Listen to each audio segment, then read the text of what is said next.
You've probably heard before someone being accused of seditious behavior, and typically it has something to do with some kind of conspiracy against a government or a group kind of welling up inside to overthrow a government or something like that.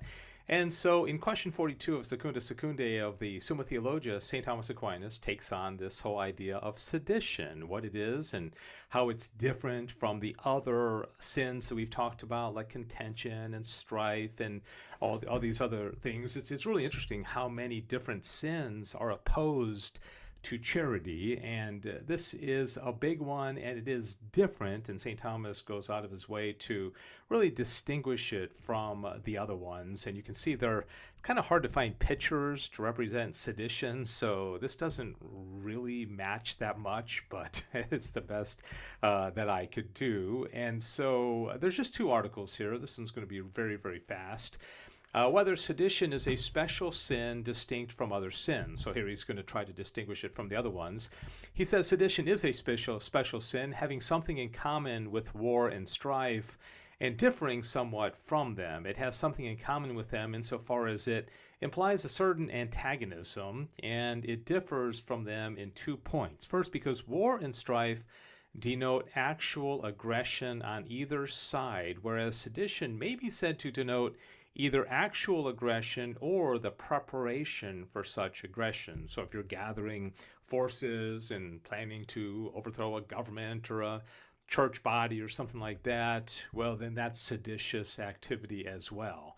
Secondly, they differ in that war is, properly speaking, carried out against external foes, being as it were between one people and another, whereas strife is between one individual and another, or between a few people on one side and a few people on the other, while sedition in its proper sense is between mutually dissidential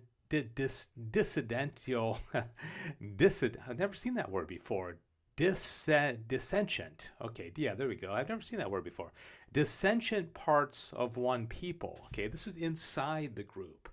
As when one part of the state rises in tumult against another part, wherefore since sedition is opposed to a special kind of good, namely unity and peace of a people, it is a special kind of sin. Article 2, whether sedition is always a mortal sin. He says sedition is contrary to the unity of the multitude, that is, the people of a city or a kingdom. Wherefore it is evident that the unity to which sedition is opposed is the unity of law and common good, whence it follows manifestly that sedition is opposed to justice and the common good. Therefore, by reason of its genus, it is a mortal sin, and its gravity will be all the greater according as the common good which it assails surpasses the private good which is assailed by strife. So if the common good is in place and then there's a group that's being seditious, well, that's going to be a mortal sin because there is a common good that's being carried out to the best of the ability by the leaders, and this group is trying to overturn that. Accordingly, the sin of sedition is first and chiefly in its authors who sin most grievously, and secondly, it is in those who are led by them to disturb the common good. Those, however, who defend the common good and withstand the seditious party are not themselves seditious, even as neither is a man to be called quarrelsome because he defends himself.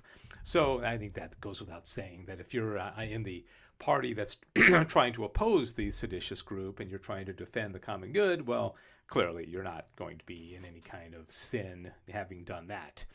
Well, that is question 42, 3, 4, 5, 6. We only have 4 more questions in this whole treatise on the theological virtues, and it's going to end with some interesting ones. It's going to end with the gift of wisdom and then folly, kind of like foolishness, which is interesting that that's in the treatise on charity, right? Charity, folly is opposed to wisdom, and wisdom is associated with charity.